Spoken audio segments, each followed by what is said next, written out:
Olá, turma, sejam todos bem-vindos. Hoje eu irei gravar a correção da segunda atividade de Sociologia, que foi sobre a aula passada que eu dei para vocês, sobre a construção sociohistórica do racismo brasileiro, certo? Essa atividade é uma atividade curta, né, que se vocês prestarem atenção na aula, né, vai ficar simples as respostas, né? E eu trago duas questões de múltipla escolha e uma redação para vocês escreverem no final. Vamos à primeira questão. A primeira questão diz o seguinte: do ponto de vista sociológico, o Brasil se constitui sobre o mito da democracia racial, principalmente depois da publicação de Casa Grande e Senzala, de Gilberto Freire. De acordo com Florestan Fernandes, o ideal de miscigenação fora difundido como mecanismo de absorção do mestiço não para a ascensão social do negro, mas para a hegemonia da classe dominante. O mito da democracia racial assentou-se sobre dois fundamentos: o mito do bom senhor e, dois, o mito do escravo submisso. Analise as afirmações. Antes, né, de ir para as afirmações, eu gostaria de falar sobre a construção desse pensamento, né, de Gilberto Freire e do Florestan Fernandes. Eu falo um pouco deles na aula, né, mas eu vou retomar aqui. O Gilberto Freire, né, grande, né, conhecido historiador brasileiro, né, pernambucano, e ele vai defender essa democracia racial no Brasil, né, como se no Brasil houvesse uma miscigenação passiva, né, e pacífica, né, onde o escravizado, ele tinha relações, né, com o seu senhor branco de maneira cordial, né, o que posteriormente vai ser comprovado que é uma mentira, né. Era uma mentira, inclusive porque a miscigenação brasileira ela surge a partir do estupro e da violência das mulheres escravizadas, né. Se a gente não pode generalizar dizendo que todas essas relações de miscigenação durante esse período foram um estupro, pelo menos podemos afirmar de certeza que a grande maioria não foi com consentimento, foi a partir do abuso e da violência dessas mulheres, né? E muitas, que a gente pode considerar que não sejam, foram justamente com medo da violência e dos castigos físicos que sofreriam caso negassem essa relação, né? E aí é dessa violência que surge essa miscigenação, né, brasileira, inicialmente, né? E aí o Florestan Fernandes, né, que é um outro sociólogo, né, posterior, ele vai justamente fazer essa crítica a essa teoria do Gilberto Freire, né, dessa democracia racial no Brasil, né, dizendo que justamente essa miscigenação brasileira ela surge justamente da violência das mulheres escravizadas. Bom, vamos às afirmações. A crença no bom senhor exalta a vulgaridade das elites modernas, como diria Contardo Caligares, e juntamente com uma espécie de pseudo-cordialidade seriam responsáveis pela manutenção e o aprofundamento das diferenças sociais, né? É verdadeira essa sentença, né? Ele vai afirmar aqui justamente, né, que essa ideia que o Gilberto Freire vai dar do bom senhor, né, ela vai dar uma ideia de pseudo-cordialidade. E o que é isso, pseudo-cordialidade? Né? É uma falsa ideia de que existe uma cordialidade, que existe um consentimento nas relações entre senhores e escravos, né? O que é uma mentira, que a história já provou ser uma grande mentira, né? E que ela tinha uma função, não era somente de esconder, né? Uma das funções, né, de criar essa ideia do mito da democracia racial, do bom senhor, era justamente perpetuar as relações de dominação que existem entre as classes, né, entre as classes que no Brasil são, na sua grande maioria, divididas por uma questão racial, né? É só a gente olhar a cor, né, da pele das nossas elites e olhar a cor da maioria das pessoas pobres no nosso Brasil, né? Então essa ideia, né, essa pseudo-cordialidade, ela só teria um fundamento, que é a manutenção e o aprofundamento das diferenças sociais no Brasil, né, a manutenção dessa exploração que eu já comentei com vocês durante a aula, né? 2. O mito do escravo submisso fez com que a sociedade, de um modo geral, não encarasse de frente a violência da escravidão.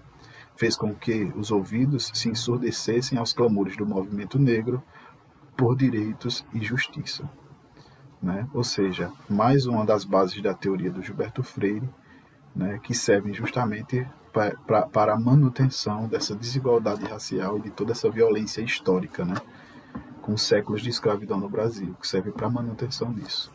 Porque essa ideia, né, de que o escravo ele era submisso, ele atendia, inclusive, né, se colocava muito a ideia de que as pessoas escravizadas não se revoltavam, diferente dos povos indígenas, né? E aí, inclusive, durante a aula eu falo que isso, a prova dessa mentira, né, de que isso é uma mentira histórica, é justamente o surgimento dos quilombos, né, que nos primeiros anos, né, de escravidão no Brasil já começaram a se formar, né, com a fuga, né, de pessoas escravizadas que começavam a fugir e se organizar em locais isolados, né, e começavam a acolher também outros fugitivos, né, da escravidão.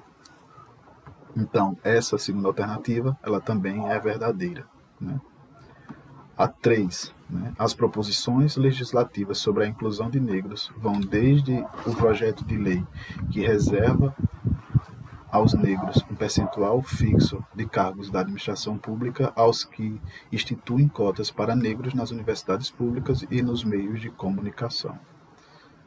As proposições legislativas, né, sobre inclusão, elas têm justamente esse papel, né, de reparação histórica, justamente porque a gente vive numa sociedade extremamente desigual, né, como eu já expliquei para vocês, e que a ideia de democracia racial, ela é uma mentira porque quando a gente vai falar de democracia plena, por exemplo, a gente não está falando somente do direito ao voto. Né? Quando a gente fala de democracia, a gente está falando de direitos políticos, de direitos jurídicos, de uma inclusão social igualitária, que todas as pessoas tenham a mesma oportunidade de acesso a entrar numa universidade, a passar no concurso público, né? Então, as proposições legislativas, elas têm esse papel, né, dessa reparação histórica diante do racismo estrutural que se construiu na nossa história, tá certo? Então, essa terceira alternativa, ela também é verdadeira, certo? Então, diante dessas 3 alternativas verdadeiras, você vai assinalar a alternativa correta, que é, obviamente, a letra A. Todas as afirmativas são verdadeiras, certo?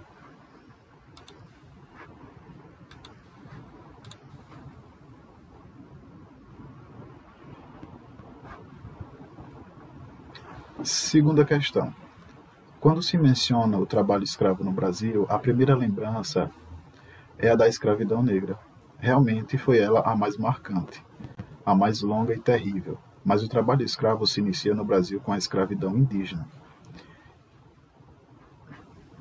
Considerando a realidade estabelecida pela implantação do trabalho escravo dos negros africanos trazido ao Brasil, assinale a alternativa incorreta, né?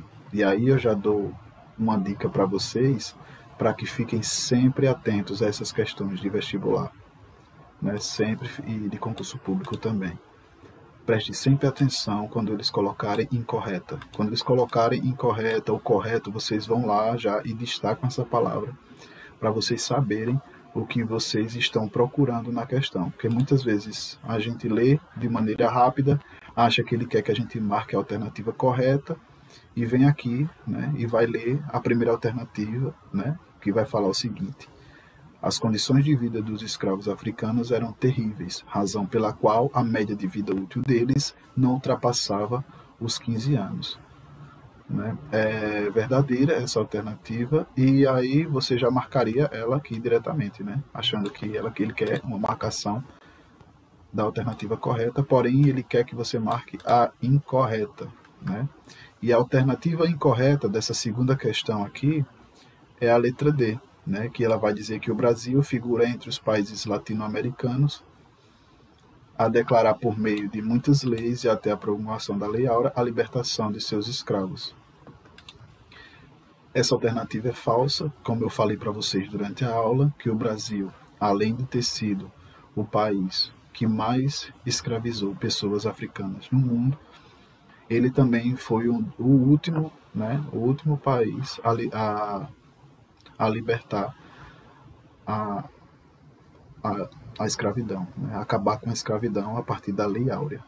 E ainda, além disso, na aula eu explico para vocês também todos os significados sociais e econômicos da Lei Áurea, que não tinha somente a ideia de libertação, de dar liberdade, de tornar livre as pessoas escravizadas. Pelo contrário, existiam muitos interesses econômicos, tanto é que esses interesses fizeram com que as pessoas que foram libertas não tivessem uma oportunidade de se inserir na sociedade, gerando toda uma população que vai ser extremamente precarizada, que vai formar as favelas nas grandes cidades posteriormente, sem acesso à educação, à saúde,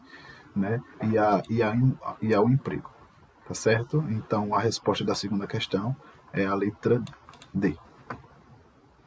Bom, na terceira questão, como vocês podem ver aqui, vocês vão partir do entendimento sobre tudo que foi discutido nas aulas. Eu gostaria que vocês, além do que foi discutido, vocês utilizassem o que vocês entendem, a partir da vivência de vocês, trouxessem elementos do cotidiano de vocês, e escrevessem, que fiquem à vontade para escrever, de maneira simples, da maneira que vocês se sentirem mais à vontade, e que evitassem copiar textos da internet. Repito isso porque eu queria muito ler o que vocês verdadeiramente têm a escrever sobre esse tema.